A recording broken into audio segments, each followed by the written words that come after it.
नमस्कार, मैं हूं आपके साथ मीमांसा मलिक। प्रधानमंत्री नरेंद्र मोदी 11 अक्टूबर को उज्जैन में महाकालेश्वर मंदिर कॉरिडोर के पहले चरण का उद्घाटन करेंगे। राज्य सरकार ने कॉरिडोर का नाम महाकाल लोक रखा है। मंदिर परिसर विस्तार परियोजना की शुरुआत साल 2017 में की गई थी। इसमें शिव पुराण की कहानियों पर आधारित 25 फीट ऊंची और 500 मीटर लंबी एक दीवार है। विभिन्न मुद्राओं वाले 108 शिव स्तंभ हैं जो भगवान शिव के आनंद तांडव स्वरूप को दर्शाते हैं। 2.5 हेक्टेयर में फैला प्लाजा क्षेत्र कमल के तालाब से घिरा होगा और इसमें फव्वारे के साथ शिव की मूर्ति होगी। महाकाल कॉरिडोर में चलने के लिए 200 मीटर लंबा वॉकवे बनाया गया है। 11 अक्टूबर जिस दिन प्रधानमंत्री इसका उद्घाटन करेंगे, वो पल अपने आप में बेहद खास होगा।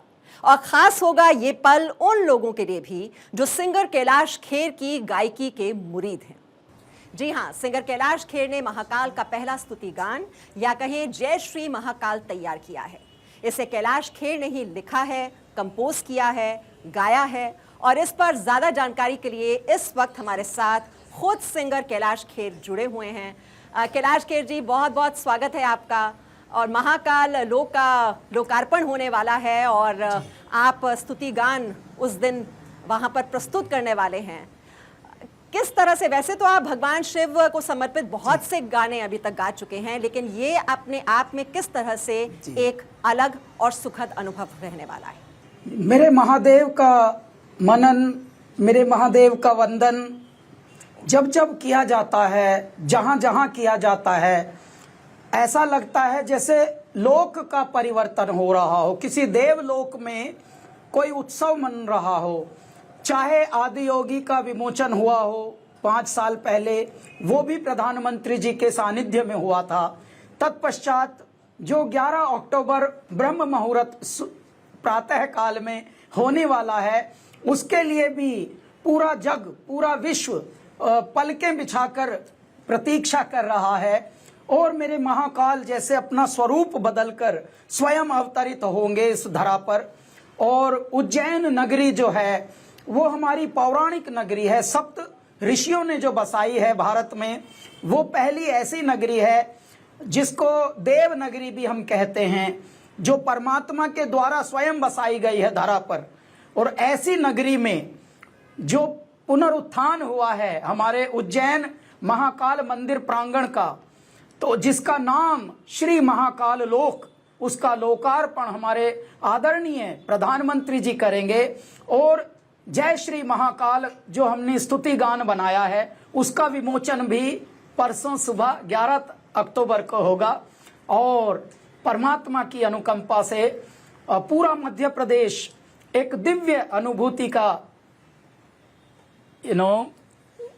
एहसास में रहेगा।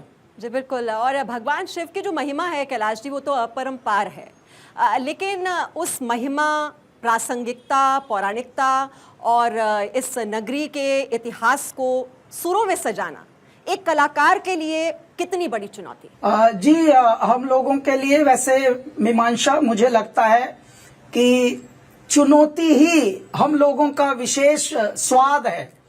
देखिए, और मेरे भोलेनाथ का, मेरे महादेव का यदि आप कहीं पे मनन कर रहे हो और उसमें कोई चुनौती ना हो, तो समझिए आप महादेव के पथगामी नहीं हैं, उनके अनुगामी नहीं हैं।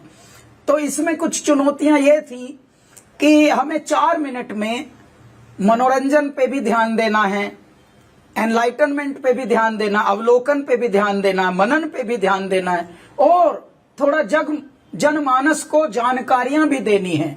क्योंकि इस संतति को जो आजकल पूरे विश्व की कल्चर को अडॉप्ट करने में लगी है और अपनी कल्चर भूल रही है, ऐसी संततियों को अपनी रूट से, अपनी जड़ों से जोड़ने के लिए ऐसा गागर में सागर पिरोना, ताकि हम मेरे भोलेनाथ का मनन भी करें, स्मरण भी करें, स्तुति गान भी हो, और हमारी प्रासंगिकता, हमारी पौराणिकता, हमारा इतिहास, कौन कौन से मंदिर, कौन कौन से देवता वहां बसे हुए हैं ऑलरेडी। हर सिद्धि पीठ कालिका देवी भी वहां पर हैं उज्जैन में। क्षिप्रा नदी के तट पर काल भैरव का मंदिर भी वहां है। अच्छा, ये क्यों है? इनकी भी एक महत्ता है। काल भैरव के अवतार में जब मेरे भोलेनाथ अवतरित हुए थे उज्जैन में, और उन्होंने एक दैत्य का वध किया था एक बालक की भक्ति के लिए, तब उज्जैन के देवी देवताओं ने प्रार्थना की कि आप परमात्मा यहीं बस जाओ बस। तब भगवान ने स्वयंभू ज्योतिर्लिंग वहां स्थापित किया था स्वयं। तो 12 ज्योतिर्लिंगों में जो उज्जैन महाकाल का ज्योतिर्लिंग है वो स्वयंभू है। तो ऐसे में देखिए इतनी बड़ी महिमा को गागर में सागर की तरह दो दो लाइनों में पिरो के कैसे आप प्रभावी बनाएंगे, ये कुछ चुनौतियां थी। लेकिन हारिए ना हिम्मत, बिसारिए ना राम, मेरे दाता मेरे महाकाल स्वयं गाना बनकर, मेरे भोलेनाथ स्वयं एक नाद बनकर, शिवनाद बनकर बस बहने लगते हैं अंदर भीतर, और वही अनुभव हमको हुआ। जी बिल्कुल, गागर में सागर भरने का कैसे ये आपने इसको सम्मिलित किया, ये अपने आप में बहुत ही बड़ी चुनौती रहा होगा।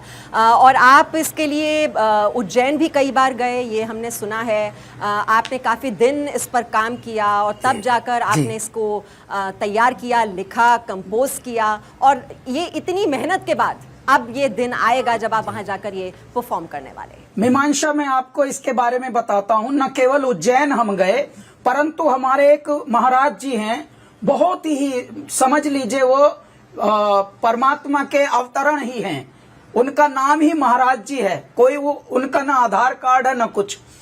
तो मैं ऋषिकेश में उनका आश्रम है, हम कई बार उनके चरणों में बैठकर महाकाल ज्योतिर्लिंग की महिमा के बारे में, उज्जैन की महिमा के बारे में उनसे जानकारियां ली। आध्यात्मिक सारी जानकारियां वहां महाराज जी से ली कई बार जाकर। तत्पश्चात हम कई बार ऑफिसर्स से मिलने अपने उज्जैन गए, ये जानकारियां लेने की क्या क्या हो रहा है, जो पुनरुद्धार हो रहा है, जो महाकाल लोक का जो इस तरह का पूरा विकास हो रहा है, उसमें क्या क्या चीजें हो रही हैं जो हमें गाने में भी सम्मिलित करनी है। तो हमारे गाने की विशेषता मीमांसा है, 108 साधक संगीत के इस गाने में जुड़े, 108 खंबे हमारे महाकाल लोक के पूरे प्रांगण में बने। तो कुदरतन बात है, 1.25 महीना हमें गाना बनाने में लगा। तो जितनी भी हमारी पवित्र पावन अंक होते हैं आध्यात्म के, वही इसमें 21 ब्राह्मणों ने मंत्रोच्चार किया, 51 गायकों ने बैकिंग वोकल्स किया, 21 बीन प्लेयर्स ने बीन बजाई, ऐसे ऐसे करके 108 साधक इसमें जुड़ते गए और ये एक तरह से गाना रूपी यज्ञ संपन्न हुआ। चलिए, आपने इतनी सारी आप जानकारियां दे रहे हैं और लोगों की जो उत्सुकता है वो और ज्यादा बढ़ती जा रही है कैलाश जी। और इसमें बताया जा रहा है जो पारंपरिक वाद्य यंत्रों का जो इस्तेमाल किया गया है, जो अभी आप बीन का जिक्र कर रहे थे, मैं चाहूंगी कि वो भी आपसे और जानकारी लें। लेकिन उससे पहले जो टीजर आपने रिलीज किया, आपका जो पोस्टर आया है, वो खुद ही बहुत ही ज्यादा आकर्षक नजर आ रहा है। तो मैं चाहूंगी कि थोड़ी सी झलक जरा हमारे दर्शकों को अभी से मिल जाए कि उस दिन ये जो आपका ये स्तुति गान होने वाला है, वो उसके जो बोल हैं वो भी हमने कहीं कहीं देखे हैं, वो भी बहुत ही आकर्षक हैं, बहुत ही सुंदर हैं।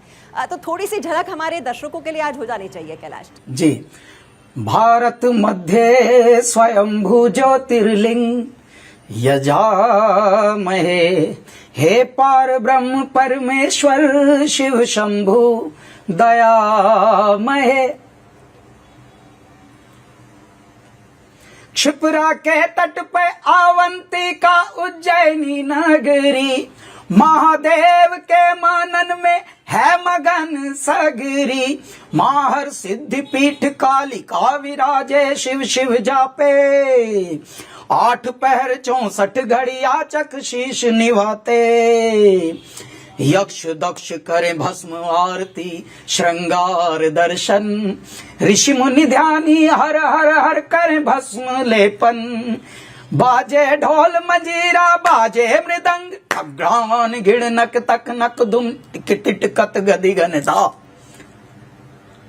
जय श्री महाकाल, जय जय श्री महाकाल, जय श्री महाकाल, जय जय श्री महाकाल, जय श्री महाकाल, जय जय श्री महाकाल। बहुत बहुत बहुत सुंदर कैलाश जी। और ये देखिए, जो आप चर्चा भी बता रहे थे कि जो पारंपरिक वाद्य यंत्र जब वो भी इसके साथ मिल जाएंगे आपके सुरों के साथ, तो ये बहुत ही आकर्षक होने वाला है। बहुत ही सुंदर, बहुत ही ये सुंदर रचना आपने इसमें की है। मीमांसा, और ये जो आपने जिक्र किया था इसमें बीन जैसा का, हमने तो ये बताया, हमने सुना है कि किसी संगीत रचना में बीन का जो लाइव प्रयोग है वो पहली बार देखने को मिलेगा। तो इसके बारे में जरा बताइए। आपने कुछ नाथ संप्रदाय के लोक कलाकारों को बुलाया है खास तौर पर, तो क्या होने वाला है? जी हमने नाथ संप्रदाय के कुछ बीन प्लेयर्स को मेवात से बुलाया, और उसके बाद बगल बच्चा बजा, इसमें डमरू बजा, शंख बजा, मृदंग बजा, पखावज बजा, ढोलक बजा, नाल बजा, तंबूरा बजा, और इसमें बहुत सारी घुंघरू बजे। बहुत ही इसमें पारंपरिक वाद्यों का समावेश है। तत्पश्चात हमने पियानो, गिटार, विदेशी वाद्यों का भी ये रखा। क्योंकि विदेशी भी हैं जो हमारे महादेव को भजते हैं, तो उनको हम क्यों उदास रखें। तो इसलिए इसमें 108 संगीतज्ञों का समझ लीजिए स्तुति पड़ी है, एक तरह से उनकी आहुति पड़ी है ऐसे साधकों की, तब ये जाकर संभव हुआ। और अब ये जो सरप्राइज, ये कौतूहल से पर्दा उठेगा, वो 11 तारीख को, 11 अक्टूबर को सुबह ये पर्दा उठेगा। वीडियो भी और ऑडियो भी हमारे आदरणीय प्रधानमंत्री जी के समक्ष, उनके सानिध्य में ही ये विमोचित होगा। और उसी वक्त महाकाल लोक का भी लोकार्पण हमारे प्रधानमंत्री जी करेंगे। अच्छा कैलाश जी, ऐसे बहुत से बड़े बड़े इवेंट्स में हमने देखा है, चाहे वो नमस्ते ट्रंप इवेंट रहा हो, और अभी आप बता रहे थे जैसे कि कोयम्बटूर में सदगुरु के साथ और प्रधानमंत्री मोदी के सानिध्य में आपका वहाँ भी कॉन्सर्ट हुआ था। अब ये आप इसको क्या एक बड़ा सौभाग्य मानते हैं कि प्रधानमंत्री की मौजूदगी में अब आपके गाने को लॉन्च किया जा रहा है? ये सौभाग्य शायद हर किसी कलाकार को नहीं मिल पाता है। जी, मैं अपने आप को देखिए इस मामले में इसलिए सौभाग्य से जोड़ता हूं, क्योंकि मेरे जो महादेव हैं, महाकाल हैं, मैं उनका समझ लीजिए पुत्र हूं, वरद पुत्र हूं। क्यों हूं मैं बताता हूं। ऐसा भी समय आया था मीमांसा, जब हमने गंगा में कूदी मार दी थी। हम आत्मदाह करने चले गए थे किसी आयु में, और मेरी माँ गंगा ने बोला भाग यहां से, तुझे अभी नहीं चाहिए। तो हमारा पुनर्जन्म है। अब जब पुनर्जन्म है तो हम महाकाल के ही पुत्र हैं। मेरे भोलेनाथ ने हमको सींचा है, और क्या बोल के सींचा है कि कष्ट आएंगे, विपत आएगी, विषमताएं आएंगी, कटुताएं आएंगी, चुनौतियां आएंगी, वो ही सब विष तुझे पीना है। क्योंकि तू मेरा वरद पुत्र है, तू मेरा बालक है। इसलिए आप हैरान हो जाएंगी, हम फिल्म में रहते हुए भी जीते हैं इल्म में, आध्यात्म से ही हमारा जीवन ओतप्रोत है। और जब जब ऐसे कार्य होते हैं, वो कार्य नहीं होते, वो पूजा पद्धति हो जाता है मेरे लिए। आप कभी कभी हैरान होंगे कि हमको मान लीजिए जितना पैसा मिलता है बात काम करने के लिए, हम उससे भी ज्यादा खर्च में डाल देते हैं, यज्ञ में उससे भी अधिक चला जाता है। इसीलिए वो प्रचंड दिखता भी है। फिर चाहे वो आदि योगी हो, चाहे वो हमारा जय जय केदारा हो, चाहे जैसे आप बता रहे हैं कि हमारे साहब के समक्ष जितनी भी हमारी परफॉर्मेंसेज हुई हैं, क्योंकि मुझे आदरणीय प्रधानमंत्री जी भी हमारे महादेव के ही वरद पुत्र दिखते हैं। वो भी बहुत चुनौतियां, वो भी बहुत कष्ट, वो भी बहुत विषमताएं झेल कर आए हैं, और आज पूरे विश्व के प्रेरणा स्रोत बने हुए हैं। अच्छा, और ऐसा तभी हो सकता है जब आप पर महादेव की कृपा हो। आपकी ओर से ये कहा गया था प्रधानमंत्री मोदी के बारे में कि भगवान शिव ने अपने गण भेजे हैं कुछ धरती पर, और उन्हीं में से एक है प्रधानमंत्री मोदी, जो कि भारतीय संस्कृति का उद्धार करेंगे जी। उनकी शख्सियत का ऐसा कौन सा पहलू है जो आपको सबसे ज्यादा प्रभावित करता है? मैं आपको एक निवेदन करता हूं, मेरे जीवन में मेरे शरीर की आयु लगभग 40 अभी इस वक्त 48 वर्ष की हो गई शरीर की आयु, परंतु आत्मा की तो आयु हो सकता है हजारों वर्ष में हो। हमने इस शरीर की आयु में इस तरह का कभी कोई प्रधानमंत्री नहीं देखा था जो केदारनाथ मेरे दाता के दरबार में जाए, जो विश्वनाथ के दरबार में जाए, आरतियां अटेंड करे, और जो तिलक लगा के परमात्मा का सुमिरन करे, थोड़ा ध्यान में बैठे। ज्यादातर अंग्रेज बनते थे लोग, और ज्यादातर ऐसे हमने प्रधानमंत्री देखे हैं जो झूठ मूठ की बातें करने में ही, चीयर्स करने में ही, उससे कोई फायदा नहीं। भारत कैसा है, भारत की स्ट्रेंथ क्या? भारत की स्ट्रेंथ है अध्यात्म। हमारे बड़ों की, हमारी जीवन शैली जो है, वो संस्कृति जो हमारी परंपराएं जो हैं, वो अध्यात्म से ओतप्रोत है। 1000 वर्ष पहले मेरे भारत में वृद्धा आश्रम नहीं बनते थे, ओल्ड एज होम यहां नहीं बनते थे।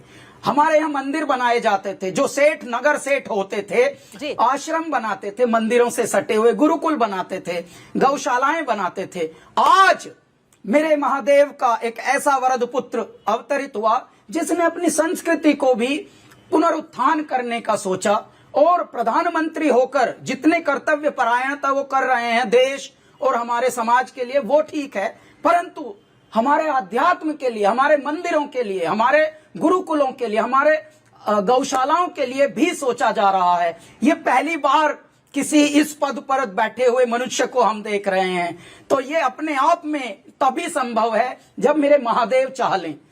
जी कैलाश जी, अभी काशी विश्वनाथ कॉरिडोर बना और उसके बाद हमने देखा किस तरह से पूरा जो इलाका है वहां पर उसका कायाकल्प हो गया, और अब ये कॉरिडोर बना है जिसका उद्घाटन करने के लिए पीएम मोदी पहुंच रहे हैं। और इस बीच आप कई बार, जैसा आपने बताया कि उज्जैन आते जाते रहे हैं, तो आपको इस नगरी में कितना बदलाव नजर आया, सूरत हाल कितना बदल चुका है?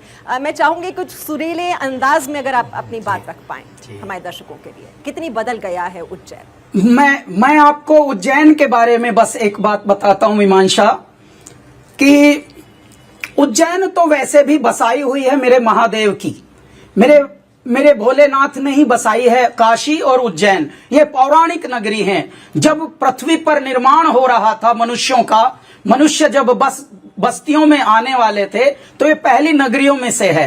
परंतु हमारे प्रधानमंत्री जी के नेतृत्व में मध्य प्रदेश के मुख्यमंत्री शिवराज सिंह चौहान जी और मध्य प्रदेश शासन के संस्कृति विभाग को जिस तरह से कर्मठता से ये एक जिम्मेदारी मिली और जिस तरह से उन्होंने इसका पूरा क्रियान्वयन किया, मैं आपको बता दूं, उन्नयन किया।